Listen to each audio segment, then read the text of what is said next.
بسم اللہ الرحمن الرحیم۔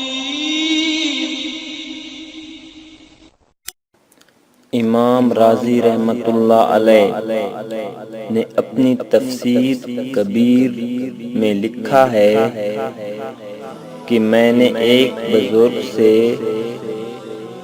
خود ان کا اپنا ایک واقعہ سنا۔ وہ بغداد میں رہتے تھے۔ وہ بزرگ فرماتے ہیں کہ ایک دن شام کو سیر کرنے کے لیے نکلا اور سیر کرتے ہوئے دریائے دجلہ کے کنارے چلا گیا،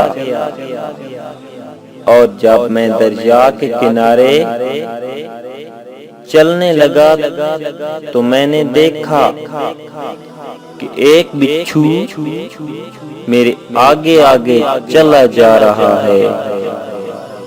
میرے دل میں خیال آیا کہ یہ بچھو بھی اللہ تعالیٰ کی مخلوق ہے، اور ظاہر ہے کہ اس کو اللہ تعالیٰ نے کسی نہ کسی حکمت اور مصلحت کے تحت پیدا کیا ہے، اور اب اس وقت پتہ نہیں کہاں جا رہا ہے یا کہاں سے آ رہا ہے، اس کی منزل کیا ہے، وہاں جا کر کیا کرے گا۔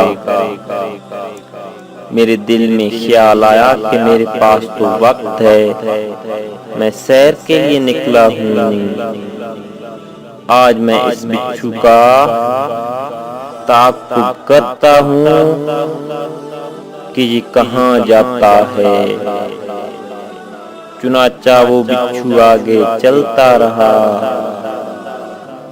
اور میں اس کے پیچھے چلتا رہا۔ چلتے چلتے اس نے دریا کی طرف رخ کیا اور کنارے پر جا کر کھڑا ہو گیا۔ میں بھی قریب کھڑا ہو گیا۔ تھوڑی دیر کے بعد میں نے دیکھا کہ دریا میں ایک کچھوا تیرتا ہوا آ رہا ہے۔ وہ کچھوا آ کر کنارے لگ گیا اور یہ بچھو چھلانگ لگا کر اس کی پشت پر سوار ہو گیا۔ اس طرح اللہ تعالیٰ نے اس کے لیے دریا عبور کرنے کے لیے کشتی بھیج دی۔ چنانچہ وہ کچھوے کی پیٹھ پر سوار ہو گیا۔ چنانچہ میں نے یہ طے کر لیا تھا کہ آج میں اس کو دیکھوں گا، اس لیے میں نے بھی کشتی کرائے پر لی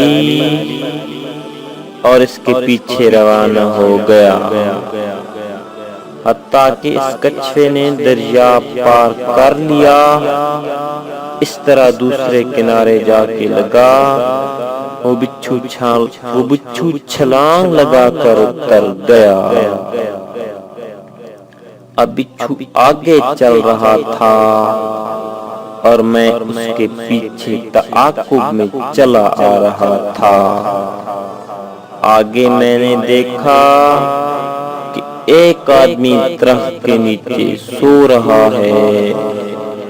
میرے دل میں خیال آیا کہ شاید یہ بچھو اس آدمی کو کاٹنے جا رہا ہے۔ میں نے سوچا کہ میں جلدی سے اس آدمی کو بیدار کر دوں تاکہ وہ شخص اس بچھو سے بچ جائے، لیکن جب اس آدمی کے قریب گیا تو میں نے دیکھا ایک زہریلا سانپ اپنا پھون اٹھائے اس آدمی کے سر کے پاس کھڑا ہے اور قریب ہے کہ اس سانپ اس کو ڈس لے۔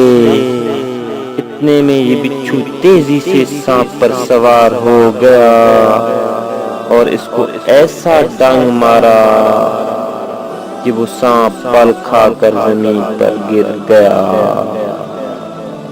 اور تڑپنے لگا۔ پھر وہاں سے بچھو کسی اور منزل کی طرف روانہ ہو گیا۔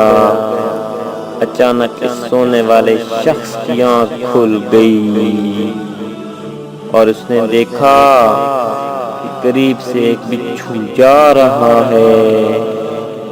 اس نے فوراً پتھر اٹھایا اور اس بچھو کو مارنے کے لیے دوڑا۔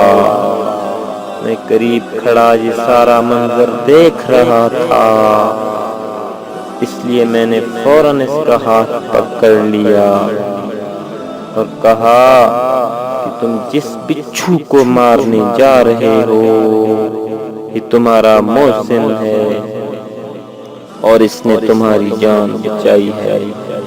حقیقت میں یہ سانپ جو یہاں مرا پڑا ہوا ہے تم پر حملہ کرنے والا تھا اور قریب تھا کہ تمہیں ڈنگ مار کر موت کے گھاٹ اتار دیتا، لیکن اللہ تعالیٰ نے بہت دور سے اس بچھو کو تمہاری جان بچانے کے لیے بھیجا ہے اور اب تم اسی بچھو کو مارنے کی کوشش کر رہے ہو۔ وہ بزرگ فرماتے ہیں کہ اس دن میں نے اللہ تعالیٰ کی ربوبیت کا کرشمہ دیکھا ہے، کس طرح اللہ تعالیٰ اس بچھو کو دریا کے دوسرے کنارے سے یہاں تک اس بندے کی جان بچانے کے لیے لائے۔ بہرحال دنیا میں کوئی چیز بھی ایسی نہیں جس کے پیدا کرنے میں اللہ جل جلالہ کی کوئی نہ کوئی حکمت اور مصلحت نہ ہو۔